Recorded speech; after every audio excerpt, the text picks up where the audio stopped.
ఆలోచన చేయమని అడుగుతా ఉన్నాను. ఇదే పెద్ద మనిషి చంద్రబాబు నాయుడు గారు చేసే వాగ్దానాలకు శకుని చేతిలో పాచికలకు తేడా ఏమైనా ఉందా అని ఆలోచన చేయమని అడుగుతా ఉన్నా మిమ్మల్ని అందరినీ కూడా.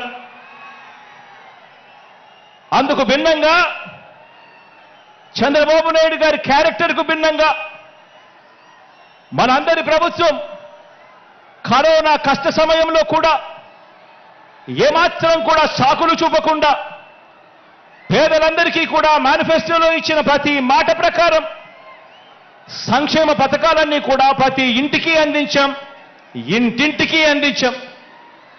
నేరుగా మీ బిడ్డ బటన్ నొక్కుతా ఉన్నాడు. నేరుగా నా అక్క చెల్లెమ్మల కుటుంబాల ఖాతాల్లోకి డీబీటీ పద్ధతిలో ఎక్కడా ఎవరు లంచాలు అడగడం లేదు, ఎక్కడా ఎవరు వివక్ష చూపడం లేదు. నేరుగా నా అక్క చెల్లెమ్మల కుటుంబాల ఇళ్లకు అక్షరాల 2,65,000 కోట్ల రూపాయలు నేరుగా మీ బిడ్డ బటన్ నొక్కడం, నేరుగా నా అక్క చెల్లెమ్మల కుటుంబాల ఖాతాల్లోకి వెళ్ళిపోవడం జరుగుతా ఉన్న పరిస్థితిని గమనించమని అడుగుతా ఉన్నా.